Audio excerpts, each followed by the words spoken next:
Dunia saat ini tengah berperang melawan pandemi bernama COVID-19, tak terkecuali di Indonesia. Kasus COVID-19 di Indonesia menjadi 196.989 jiwa. Hal tersebut membuat masyarakat tidak bisa beraktivitas seperti biasanya. Untuk itu, kita harus memahami apa itu COVID-19 agar kita bisa bijak dalam menghadapi pandemi ini.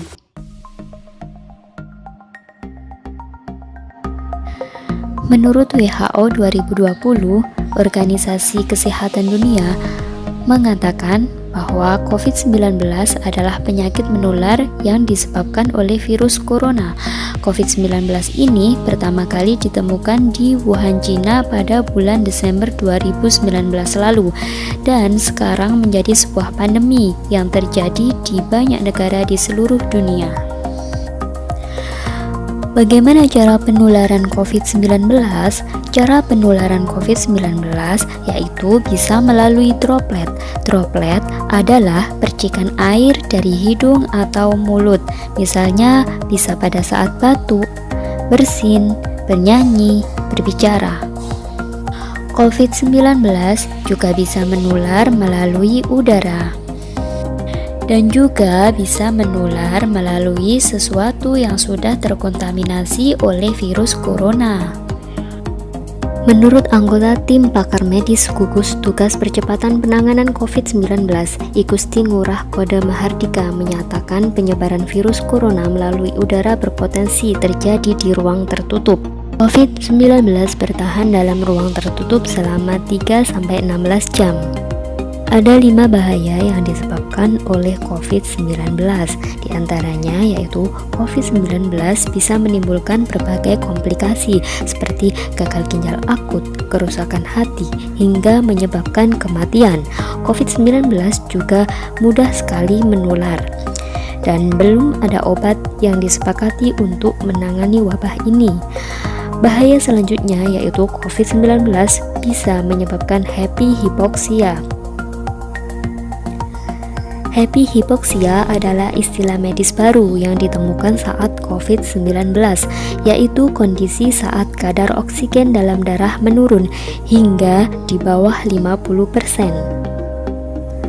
Pasien yang mengalami happy hypoxia tidak menampakkan gejala. Pasien seperti orang normal, tapi organ-organ yang vital sudah menurun fungsinya. Dampak terburuknya adalah kematian. Dan bahaya yang terakhir yaitu ada kelompok tertentu yang beresiko tinggi terkena COVID-19. Ada beberapa kelompok yang beresiko tinggi terkena COVID-19, yaitu seseorang yang mengalami gangguan pernapasan kronis, misalnya asma. Yang kedua yaitu seseorang yang memiliki penyakit kardiovaskuler seperti hipertensi. Yang ketiga yaitu seseorang yang mengalami penyakit diabetes mellitus. Yang selanjutnya yaitu seseorang yang memiliki penyakit gagal ginjal kronis yang rutin menjalani prosedur cuci darah atau pernah menjalani operasi transplantasi ginjal.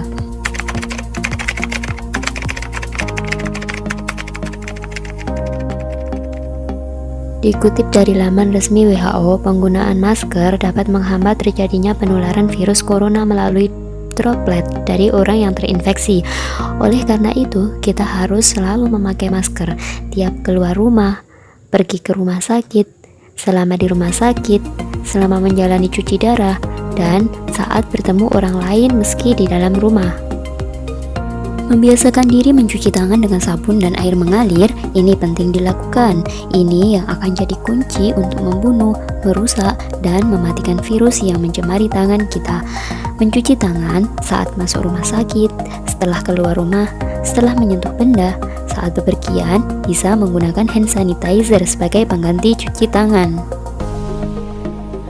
Protokol kesehatan selanjutnya yang harus ditaati yaitu tidak bepergian atau keluar rumah kecuali sangat mendesak. Tidak keluar rumah saat sakit gejala flu atau tidak enak badan. Langsung ganti baju setelah keluar rumah dan menghindari naik bus atau transportasi umum saat bepergian. Saat berinteraksi dengan orang lain, sebaiknya hindari bersalaman, berpelukan, hindari berkerumun, serta pada saat sholat jamaah atau pada saat berada di tempat yang banyak orang, terapkan jaga jarak minimal 2 meter.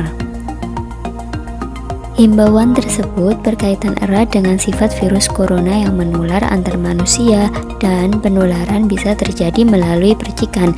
Itulah sebabnya diharapkan warga menjaga jarak untuk meminimalkan resiko terkena percikan atau droplet.